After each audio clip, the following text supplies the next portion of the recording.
Hello everyone, welcome back again on being teacher. And आज की class में एक बार फिर से मैंने UP TET previous year question paper को डिस्कस किया है। क्लास इंपॉर्टेंट है, क्लास को पूरा देखिए। चलिए लेट नहीं करते हैं, क्लास को स्टार्ट करते हैं। आते हैं क्वेश्चन नंबर 61 पर। The word IC in the passage is an. Word जो आईसी वर्ड यूज़ हुआ है पैसेज में, आईसी का मतलब होता है बर्फीला। ठीक है, बर्फीला। तो आईसी वर्ड किसके लिए यूज़ हुआ है? आईसी कॉन्टिनेंट के लिए यूज़ हुआ है। पैसेज में कॉन्टिनेंट के लिए यूज़ हुआ है। आईसी वर्ड कॉन्टिनेंट के लिए यूज़ हुआ है। और कॉन्टिनेंट क्या है? आपका एक नाउन है। ठीक है, तो आईसी का मतलब होता है बर्फीला। बर्फीला शब्द संज्ञा की विशेषता बता रहा है, कॉन्टिनेंट की विशेषता बता रहा है कि कॉन्टिनेंट क्या है? आईसी है। तो आईसी जो होगा आपका एक एडजेक्टिव है। ठीक है, एक विशेषण है। बर्फीला एक विशेषण है। आते हैं क्वेश्चन नंबर 62 पर।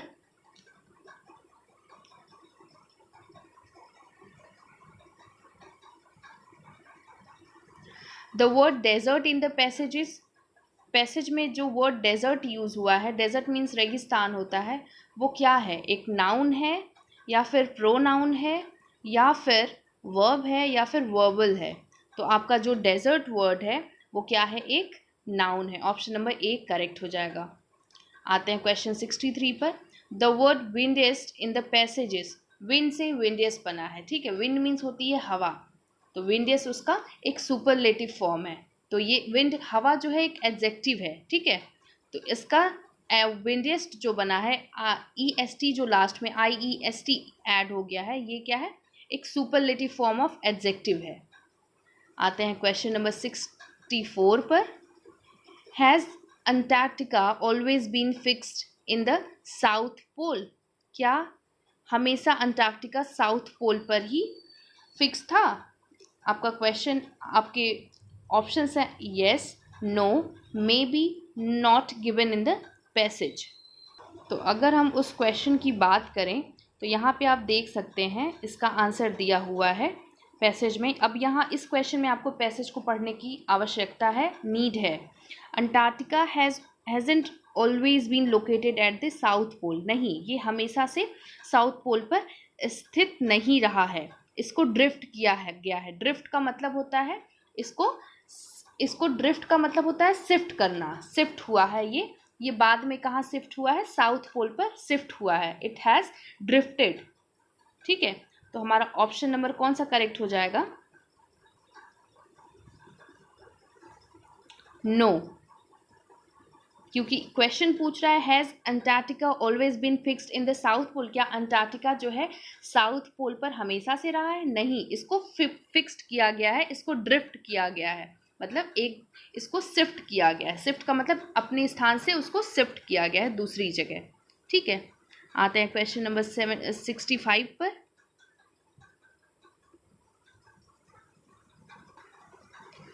So who are earliest known inhabitants of Antarctica.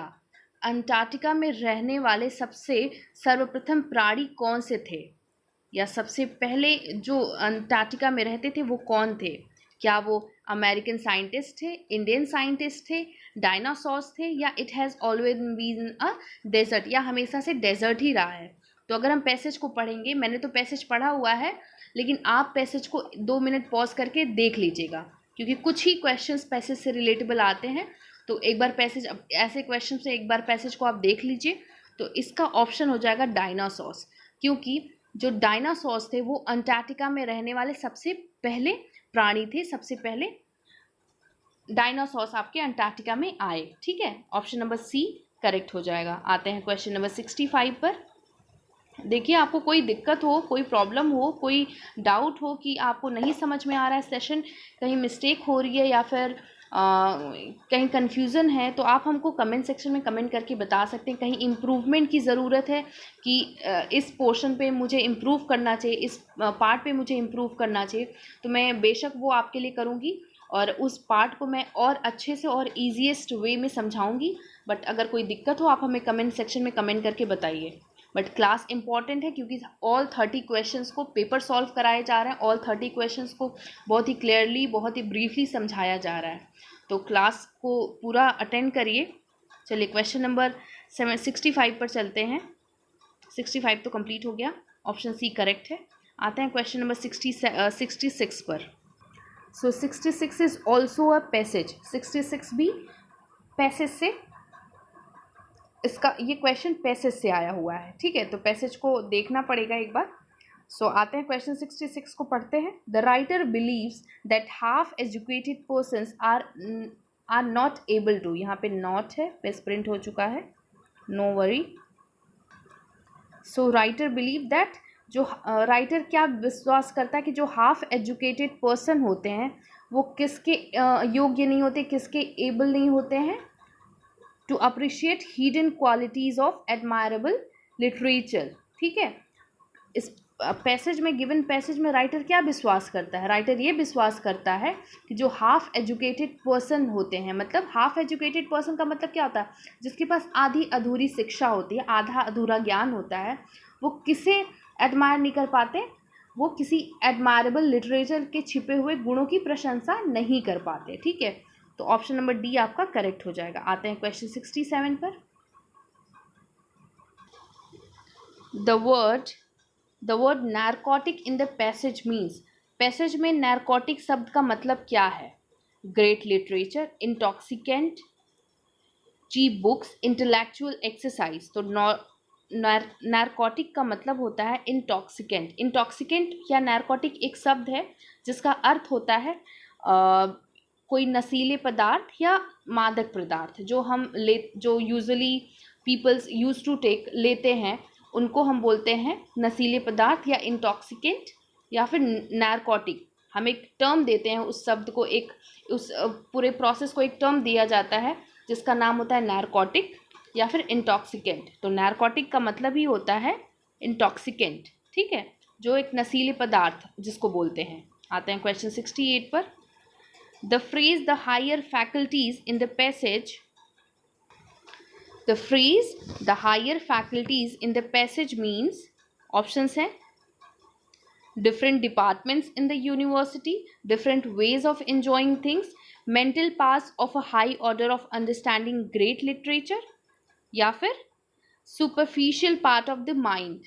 तो इसका मतलब, इसका मीनिंग है, अब इसके ऑप्शंस दिए हुए हैं, आपको इसका बताना है कि जो फ्रेज है हायर फैकल्टीज, जो फ्रेज यूज हुआ है पैसेज में, उसका क्या मतलब है।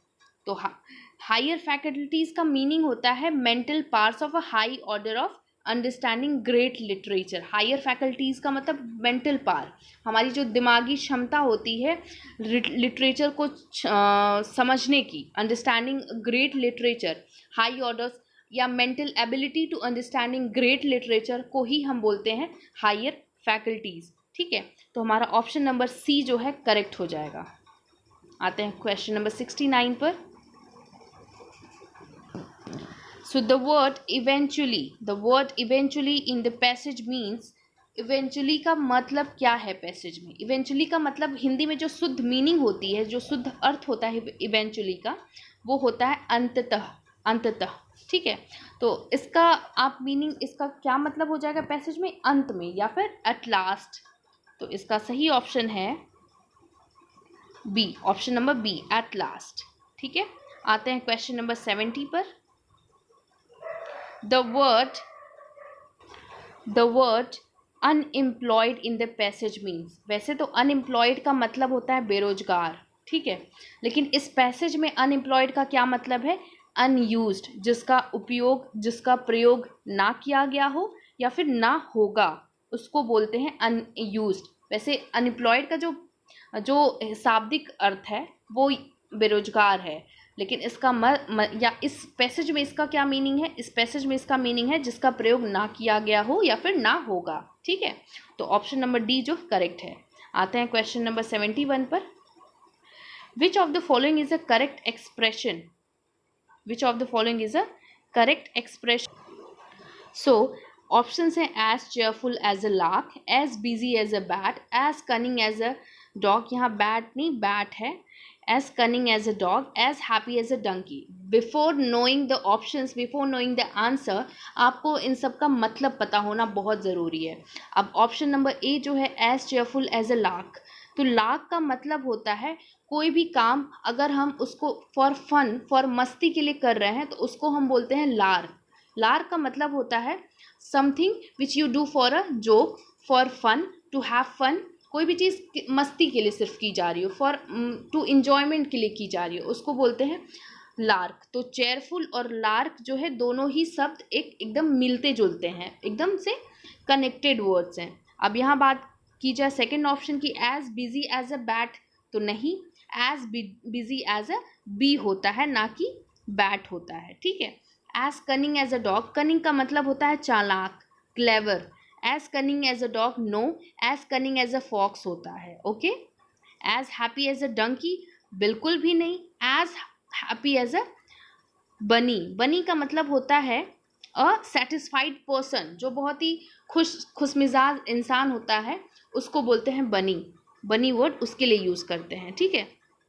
सो हमारा जो आंसर हो जाएगा इस क्वेश्चन का, जो ऑप्शन करेक्ट होगा वो होगा option number A, as cheerful as a lark. Lark का मतलब आपको पता चल गया, कोई भी चीज़ करने के पीछे हम उसको करने जाते हैं तो वो किसके लिए करते हैं, फॉर हैविंग फन, फन के लिए किया जाता है, उसको बोलते हैं लार्क। आते हैं क्वेश्चन नंबर 72 पर। The sentence this is the house in which I was born, क्या है ये, कौन सा सेंटेंस है। ये वही घर है जहाँ पे मेरा जन्म हुआ था, जहाँ मेरा बर्थ हुआ था। क्या ये सिंपल सेंटेंस है, या फिर कंपाउंड सेंटेंस है, या फिर कॉम्प्लेक्स सेंटेंस है, या कंपाउंड कॉम्प्लेक्स सेंटेंस है। सो ये गिवन जो क्वेश्चन दिया हुआ है ये क्या है आपका, एक कॉम्प्लेक्स सेंटेंस है। क्या है, एक कॉम्प्लेक्स सेंटेंस है। कैसे, कॉम्प्लेक्स सेंटेंस का रूल होता है कि उसमें एक आपको एडजेक्टिव क्लॉज का होना मैंडेटरी है या फिर इम्पॉर्टेंट है, महत्वपूर्ण है। तो इसमें this is the house in which I was born, जो ये आई वॉज बोर्न है ये बता रहा है कि मेरा यहाँ पे बर्थ हुआ था, ये आपका क्या है, एडजेक्टिव क्लॉज है। क्या है, एडजेक्टिव क्लॉज है, ये विशेषता बता रहा है, आई इसकी विशेषता बता रहा है कि मेरा यहाँ पे बर्थ हुआ था, ठीक है। ऑप्शन नंबर सी जो है करेक्ट है। आते हैं क्वेश्चन नंबर 73 पर। Which of the following words is an adverb. Adverb का मतलब होता है क्रिया विशेषण। कौन सा इस गिवन वर्ड में, गिवन ऑप्शंस में कौन सा एडवर्ब है, ठीक है। सो अगर हम ऑप्शन नंबर ए की बात करें, अपेस, अपेस का मतलब होता है रैपिडली या फिर एज सून एज पॉसिबल, झटपट। कोई भी काम अगर हम झटपट कर रहे हैं तो वो एक हमारा क्रिया ही है ना, अपेस एक क्रिया है, एक वर्ब है, एक क्रिया विशेषण है कि हम कोई भी काम बहुत ही सून या फिर बहुत ही झटपट, बहुत ही रैपिडली के साथ कर रहे हैं। रैपिड का मतलब होता है बहुत ही फास्ट, ठीक है। फेस का मतलब होता है सामना करना, और एक फेस का मतलब होता है चेहरा, ठीक है। मीक का मतलब होता है हम्बल, एक नम्र इंसान, ठीक है। फ्यूरी का मतलब होता है एंगर, गुस्सा। तो इसमें से ऑप्शन नंबर ए जो है आपका करेक्ट हो जाएगा, अपेस। अपेस का मतलब होता है बहुत ही झटपट, बहुत ही रैपिडली, ठीक है, इमीडिएट। तो ये आपका एडवर्ब है, ऑप्शन नंबर ए करेक्ट हो जाएगा। आते हैं क्वेश्चन नंबर 74 पर। Which of the following words is a preposition. Preposition कौन सा है इन गिवन वर्ड्स में।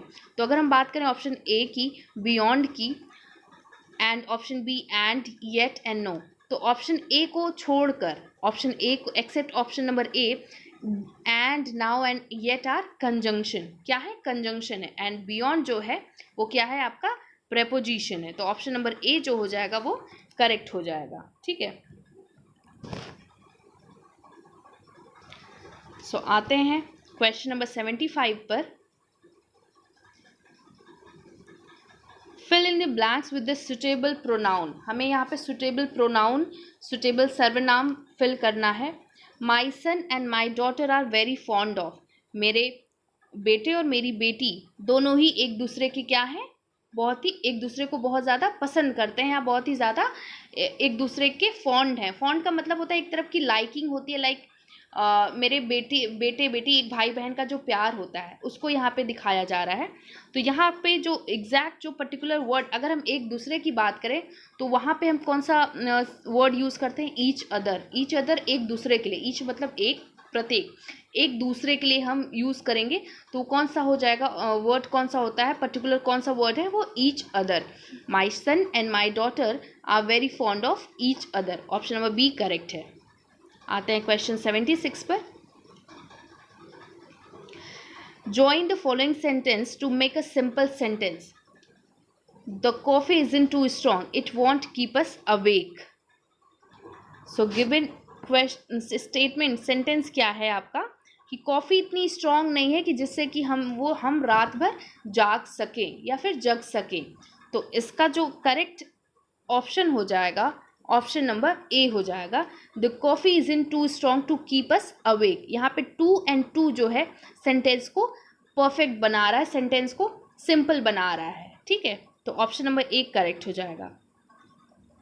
आते हैं क्वेश्चन 77 पर। Transform the following sentence into a simple sentence ending with a book. Let the book be given. तो ये जो गिवन सेंटेंस है ये क्या है, पैसिव वॉइस में दिया हुआ है। ठीक है, ये पैसिव वॉइस में दिया हुआ है। पैसिव वॉइस का रूल क्या होता है कि जो सब्जेक्ट होता है वो एक्शन रिसीव करता है। बुक यहाँ पे सब्जेक्ट है, वो क्या कर रहा है, एक्शन रिसीव कर रहा है। तो इसको हमें चेंज किस में करना है, एक्टिव वॉइस में चेंज करना है। तो इसका हो जाएगा करेक्ट आंसर हो जाएगा गिव द बुक। ठीक है, ऑप्शन नंबर बी करेक्ट हो जाएगा।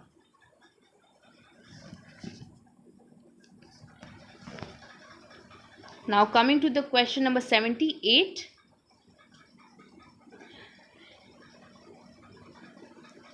Give one for one who hates mankind. Sorry, ये थोड़ा सा यहाँ पे hates हो जाएगा, hates mankind।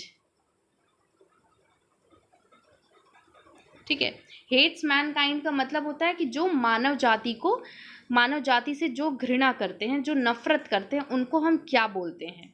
ठीक है, जो मानव जाति से नफरत करते हैं, जो घृणा करते हैं, उनको हम क्या बोलते हैं, उनको हम बोलते हैं मिसेंथ्रोप। मिसेंथ्रोप उसके लिए ये मिसेंथ्रोप एक वर्ड है, एक पर्टिकुलर टर्म दिया गया है उनके लिए जो कि ह्यूमन बीइंग से नफरत करते हैं, मानव जाति से घृणा करते हैं। नाजिस्ट जो ऑप्शन ए है, नाजी जो है अडोल्फ हिटलर, एक हिस्ट्री का वर्ड है, आ जाता है नाजी। फैसिस्ट की अगर बात करें तो एक यहाँ पे डिक्टेटरशिप की बात हो जाती है, और डिक्टेटरशिप का मतलब होता है कि तानाशाही। ठीक है, उसकी बात हो जाती है। अगर हम सैडिस्ट की बात करें तो ऑप्शन डी की बात करें तो इसका मतलब होता है ह्यूमिलिएटिंग अदर्स, लाइक किसी का अपमान करके उसको एक्साइटमेंट मिलना, उसको खुशी मिलना। ठीक है, अगर हम आपका अपमान कर रहे हैं तो उससे हमें खुशी मिल रही है, तो उसके लिए एक टर्म यूज हो रहा है सैडिस्ट उसको बोलते हैं। लेकिन यहाँ पे क्या पूछ रहा है क्वेश्चन में कि वन हु हेट्स मैनकाइंड, जो मानव जाति से घृणा करते हैं उनको हम क्या कहते हैं, मिसेंथ्रोप कहते हैं। ठीक है, आते हैं क्वेश्चन 79 पर। Transform the following sentence into a direct sentence. Direct sentence में हमें इसको चेंज करना है, ट्रांसफॉर्म करना है। I asked Sheila if I might known her father. तो जो डायरेक्ट सेंटेंस है, इनडायरेक्ट सेंटेंस दिया हुआ है, इसको हमको डायरेक्ट सेंटेंस में, डायरेक्ट स्पीच में चेंज करना है। तो यहाँ पे गिवन सेंटेंस में माइट को में चेंज हो जाएगा, आस्क्ड का सेड में चेंज हो जाएगा। तो ऑप्शन नंबर ए आपका करेक्ट है। I said to Sheila may I know your father. ठीक है, ऑप्शन नंबर ए आपका करेक्ट हो जाएगा। आते हैं क्वेश्चन नंबर 80 पर। Fill in the blanks to complete the following sentence. Sentence को कंप्लीट करने के लिए अप्रोप्रिएट वर्ड कौन सा है। The ministers are responsible, the chief minister of their state, for their work. इसमें आपका करेक्ट वर्ड, करेक्ट प्रपोजिशन कौन सा है। ठीक है, तो यहाँ पे टू होगा, क्या होगा, option number B. The ministers are responsible to the chief ministers of their state for their work. Option number B जो है करेक्ट हो जाएगा। आते हैं क्वेश्चन नंबर 81 पर। Choose the correct figure of speech in the following sentence. Following sentence में given sentence में कौन सी फिगर ऑफ स्पीच यूज हुई है। So death lays his icy hand on kings. अब इसमें पूछ रहा है कि जो death lays his icy hand on kings, इसमें जो मृत्यु है, जो डेथ वर्ड है, इसको किस में चेंज किया गया है? इसको मनुष्य के रूप में चेंज किया गया, ह्यूमन बीइंग के रूप में प्रस्तुत किया गया है। तो उसको जब ह्यूमन बीइंग के रूप में किसी पर्टिकुलर चीज़ को या फिर किसी वर्ड को कंपेयर किया जाए या फिर चेंज किया जाए, तो वहाँ पे कौन सा वर्ड यूज़, कौन सा कौन सा फिगर ऑफ स्पीच, कौन सा अलंकार यूज़ होता है? वो हो जाता है आपका option number B, personification. Option number B आपका करेक्ट हो जाएगा। मानवीकरण अलंकार इसको कहते हैं, मानवीय के रूप में उसको प्रस्तुत करना, मानवीय के रूप में प्रस्तुत करना। Death lays his icy hand on kings, एक मानवीकरण अलंकार है, मानव के रूप में इसको प्रस्तुत किया गया है, मृत्यु को मानव के रूप में चित्रित किया गया है, प्रस्तुत किया गया है। तो पर्सोनिफिकेशन, यहाँ पे जो मानवीकरण अलंकार, इसका मतलब होता है पर्सोनिफिकेशन, इसका मतलब ऑप्शन नंबर बी जो है आपका करेक्ट हो जाएगा। आते हैं 82 पर।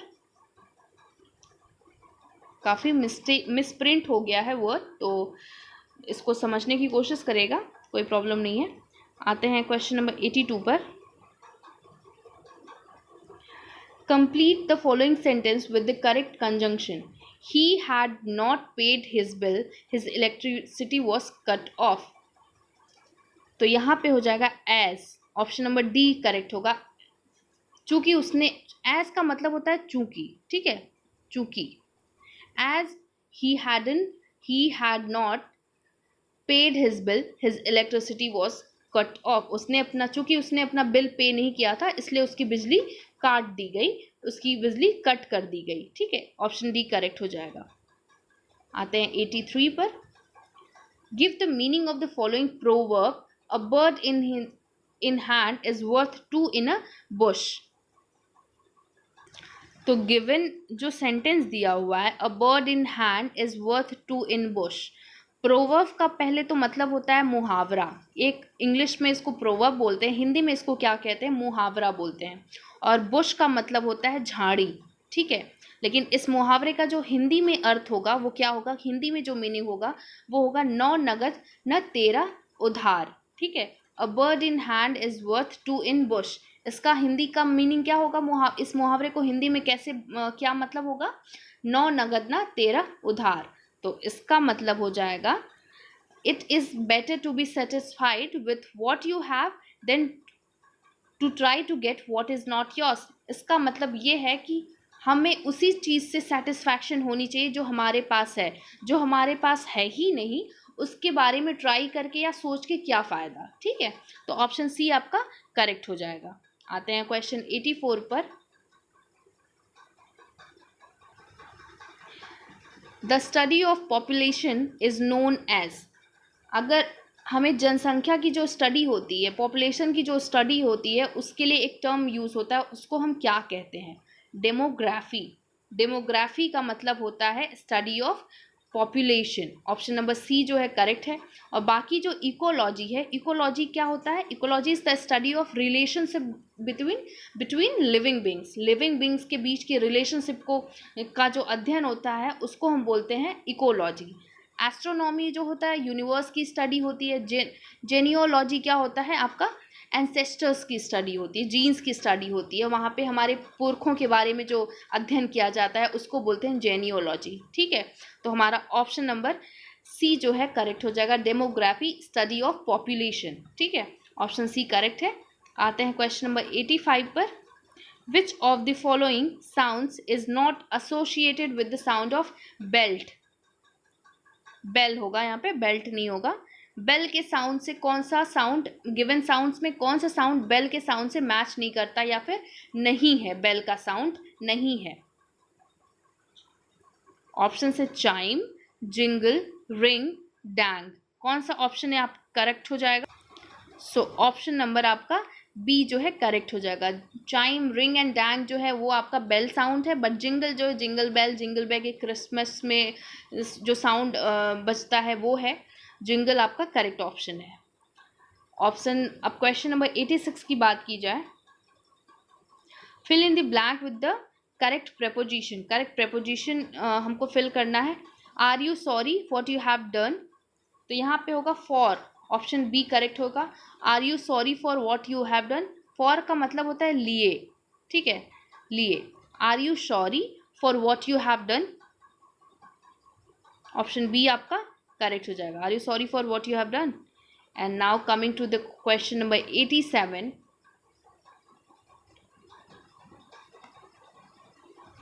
Pick out the correct synonym of the following word. मैंने बताया हुआ है कि सिनोनिम का मतलब होता है सिमिलर मीनिंग, ठीक है। तो यहाँ पे रिपेंट दिया हुआ है, फोर्स दिया हुआ है, डिवाइड दिया हुआ है, मेक थिन दिया हुआ है। तो यहाँ पे आपका क्या पूछ रहा है, वर्ड दिया नहीं हुआ है, लेकिन यहाँ पे आपका एटेनुएट का मीनिंग पूछ रहा है। कौन सा मीनिंग पूछ रहा है? एटेनुएट। और इसमें ये है, ये क्वेश्चन में पूछा है कि गिवन ऑप्शंस में एटेनुएट का सिमिलर मीनिंग कौन सा है। तो एटेनुएट का मतलब होता है मिनिमाइज करना। एटेनुएट का मतलब होता है किसी को हल्का या कमज़ोर बनाना, या फिर मेक थिन, मेक थिन, किसी को हल्का या कमज़ोर बनाना, या फिर मेक थिन। इस क्वेश्चन को समझिएगा, इस क्वेश्चन में जो पूछा गया है वो ऑप्शन दिया ही नहीं है, वो वर्ड ही नहीं दिया है। अब सिनोनिम का कोई वर्ड होगा तभी तो वो उसमें ऑप्शंस में हम फाइंड आउट करेंगे, बट शायद मिसप्रिंट हो गया इसलिए ये इसमें आया नहीं है। सो इसमें क्वेश्चन ये है कि एटेनुएट का सिनोनिम क्या है। तो एटेनुएट का सिनोनिम होता है make thin. Option D correct हो जाएगा। बाकी रिपेंट, डिवाइड, फोर्स। रिपेंट का मतलब होता है पछताना, डिवाइड का मतलब जानते ही हैं, फोर्स का मतलब जानते ही हैं बल। तो इसका करेक्ट ऑप्शन हो जाएगा ऑप्शन डी। एटेनुएट का मतलब make thin, and option number D आपका करेक्ट हो जाएगा। सिनोनिम इसका एटेनुएट का सिनोनिम क्या है? Make thin. आते हैं क्वेश्चन नंबर 88 पर।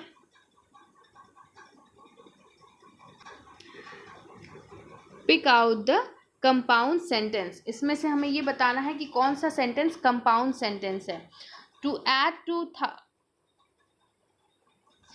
add to their trouble, the servant ran away. Having no money with me, I could not give the beggar anything. I loved him because he was my friend. The servant ran away and added to their troubles. अगर हम बात करें option number सी की, I loved him because I loved him, यहाँ पे himself नहीं है, because है। देखिए कितने मिसप्रिंट्स हैं इस PDF में, इस क्वेश्चन में।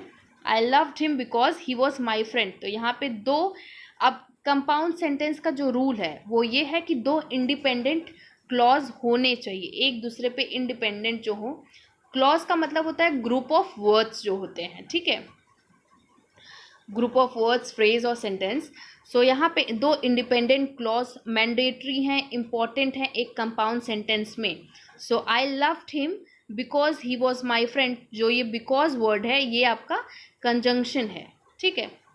And I loved him, he was my friend, ये दो आपका इंडिपेंडेंट क्लॉज है जो कि क्या कर रहा है, एक कंजंक्शन से जुड़ा हुआ है। तो ऑप्शन नंबर सी जो है आपका करेक्ट हो जाएगा। आते हैं क्वेश्चन नंबर 89 पर। Select the most appropriate preposition to complete the following sentence.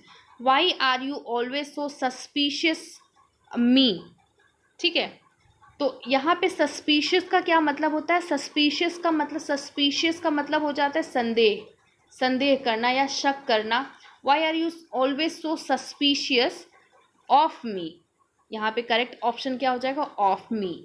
Option C जो है करेक्ट हो जाएगा। आते हैं क्वेश्चन नंबर 90 पर। Choose the correct alternative to complete the following sentence. Correct alternative बताना है कि सेंटेंस को कौन सा कंप्लीट करता है, कौन सा अल्टरनेटिव कंप्लीट करता है। The headmaster to speak to you, headmaster wants, is wanting, was wanting, none of these. So यहाँ पे करेक्ट ऑप्शन हो जाएगा option number A, the headmaster wants to speak to you, ठीक है। सो ऑप्शन नंबर ए आपका correct है, wants हो जाएगा। सो आज की क्लास में हम इतना ही रखते हैं, और क्लास काफ़ी इम्पोर्टेंट थी। आप देख भी सकते हैं कि एक एक क्वेश्चंस को कितना क्लियरली समझाया गया है। एंड क्लास को पूरा कंप्लीट देखिए अगर आपको बेटर स्कोर करना है अपने एग्ज़ाम्स में, और अपना ध्यान रखिए। एंड चलिए नेक्स्ट क्लास में फिर से मिलते हैं। Take care, bye bye.